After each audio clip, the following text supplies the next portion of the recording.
जाति का विनाश के पिछले एपिसोड में हम चर्चा कर रहे थे कि आर्य समाज व्यवस्था जो गुणों को आधार बनाकर चातुर्य वर्ण की बात करती है, दरअसल कितनी अव्यावहारिक है। इसके अव्यावहारिक गुणों के ऊपर चर्चा करते हुए डॉक्टर अंबेडकर कुछ ऐसे उदाहरण हमारे सामने रखते हैं जिसके तहत हम ये कह सकते हैं कि ये बहुत अव्यावहारिक है। जैसे कि यदि किसी ब्राह्मण में ब्राह्मणत्व न हो, उसमें सभी गुण नीच प्रवृत्ति वाले हों, तो क्या वो उन गुणों को आधार मानकर अपने आप को शूद्र वर्ण में शामिल करने की बात को मान लेगा? क्या इस व्यवस्था को जस का तस लागू करवाया जा सकता है?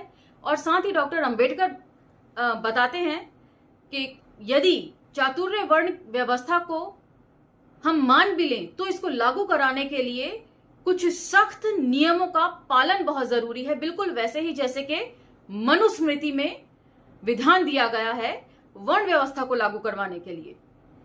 इसी बाबत आज के एपिसोड में हम चर्चा करेंगे इसकी अव्यावहारिक पहलुओं में, जिसमें डॉक्टर अंबेडकर राम और शंबूक का उदाहरण सामने प्रस्तुत करेंगे। तो चलिए 16.7 चातुर्य वर्ण के आदर्श को दंड विधान के बिना बनाए नहीं रखा जा सकता। ये साबित होता है कि रामायण की इस कथा से कि राम ने शंबूक की हत्या की थी। तो आखिर राम और शंबूक की कथा क्या है, वो नीचे फुटनोट में दी हुई है, उसे मैं पढ़ देती हूं। राम द्वारा शंबूक की हत्या की कथा वाल्मीकि रामायण के उत्तर कांड में कही गई है। इस कथा के अनुसार शंबूक शूद्र वर्ण के होते हुए भी साधना और तपस्या कर रहे थे, जबकि वर्ण आश्रम धर्म के अनुसार शूद्र का कार्य अपने से ऊपर के दो वर्णों यानी कि द्विजों ब्राह्मण और क्षत्रिय की सेवा करना है। अगर कोई शूद्र सेवा के अलावा कोई अन्य ऐसा कार्य करता है जो उच्च वर्णों के लिए निर्धारित है, तो वह वर्ण व्यवस्था का उल्लंघन करता है, जो कि ब्राह्मण धर्म ग्रंथों के अनुसार घोर पाप है। कथा के अनुसार शंबूक ने साधना और तपस्या का मार्ग चुनकर घोर पाप किया था। शंबूक के इस घोर पाप के परिणाम स्वरूप एक ब्राह्मण का इकलौता बेटा मर गया। राम ने क्षत्रियों ब्राह्मणों से मंत्रणा करके शंबूक को मृत्यु दंड दिया और अपने हाथों से उसकी हत्या करी। तो ये वो मनुस्मृति का दंड विधान है जो वर्ण व्यवस्था लागू करने के लिए सख्ती से इसका पालन होता आया है। इसी तरह का कोई ना कोई नियम या कायदा रखने की बात डॉक्टर अंबेडकर कहते हैं यदि आर्य समाज की गुणों पर आधारित चातुर्य वर्ण की व्यवस्था को लागू करना हो। तो वैसे यहाँ पर एक एपिसोड है जो आपको बताना चाहती हूँ, वो है भारत एक खोज का एपिसोड नंबर 4 जो है कास्ट फॉर्मेशन वर्ण व्यवस्था की शुरुआत। इन सब चीजों को समझने के लिए आप उसे जरूर देखिए। उस एपिसोड की खासियत यह है कि जो प्रश्न हमारे मन में कौंधते हैं वो वहां पात्रों के मुंह से कहलवाए गए हैं। तो आप ये एपिसोड जरूर देखिएगा नेट पर सर्च करके। कुछ लोग राम को इसके लिए दोषी ठहराते हैं और उन्होंने उच्च श्रृंखलता का प्रदर्शन करते हुए बिना किसी कारण शंबूक की जान ले ली। लेकिन शंबूक की हत्या के लिए राम को दोषी ठहराना पूर्णतः स्थिति को समझने में विफलता है। राजा होने के नाते राम चातुर्य वर्ण से बंधे हुए थे, अतः शंबूक की हत्या करना उनका कर्तव्य था। वह शूद्र था और अपने वर्ग से निकलकर ब्राह्मण बनना चाहता था। यही वजह है कि राम ने शंबूक की हत्या की। लेकिन इससे यह भी सिद्ध होता है कि चातुर्य वर्ण को बनाए रखने के लिए दंड विधान क्यों आवश्यक है। न केवल दंड विधान आवश्यक है बल्कि मृत्यु दंड भी आवश्यक है। इसीलिए राम ने शंबूक को इससे छोटा दंड नहीं दिया।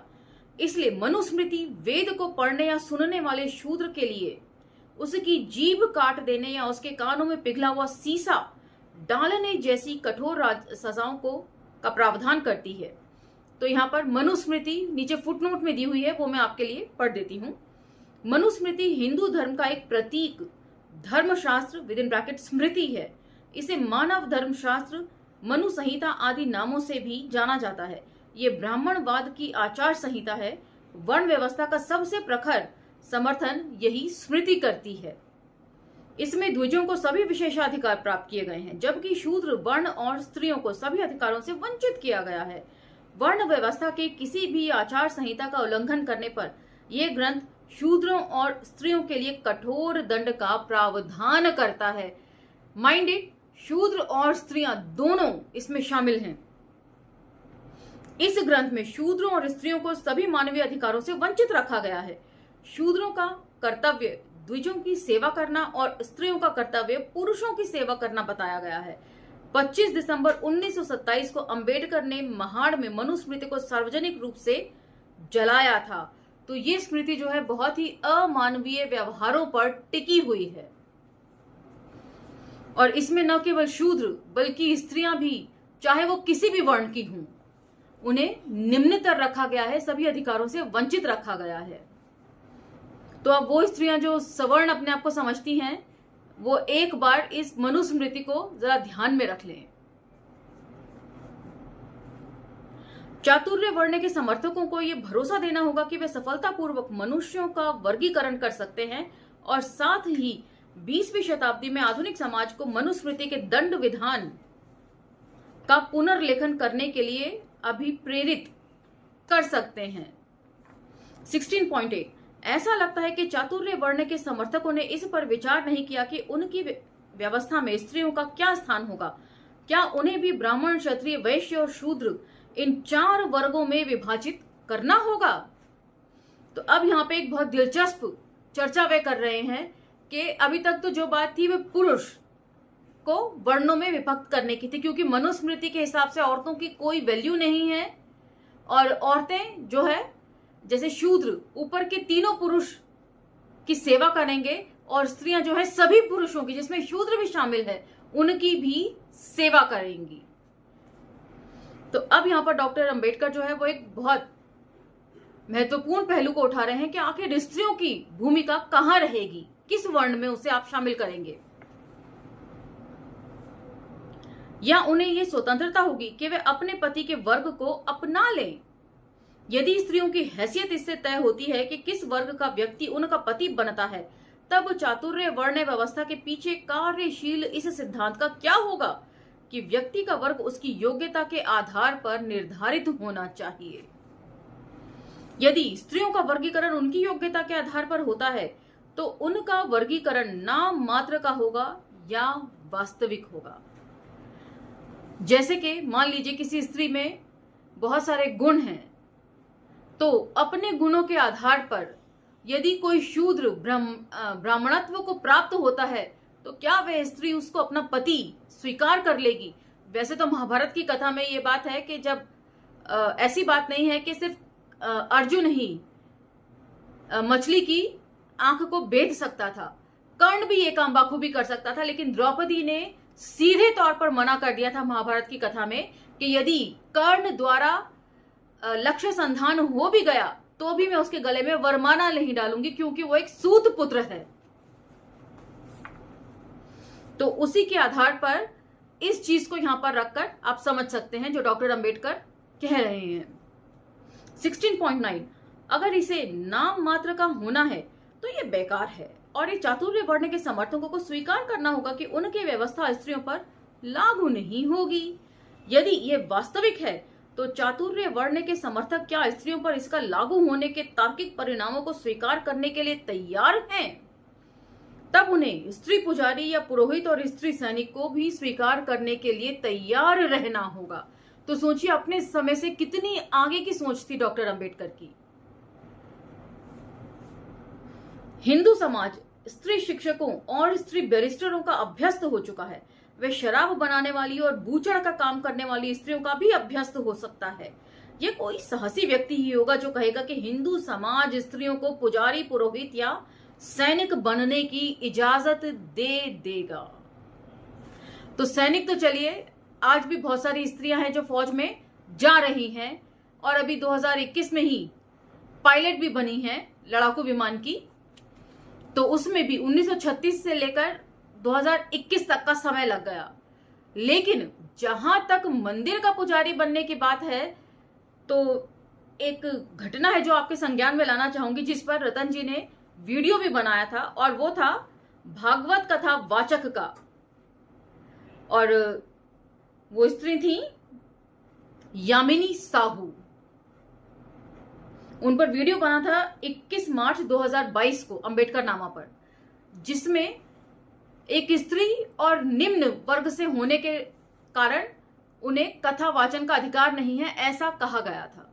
तो उस वक्त 1936 में डॉक्टर अंबेडकर अपने समय से बहुत आगे सोच पा रहे थे।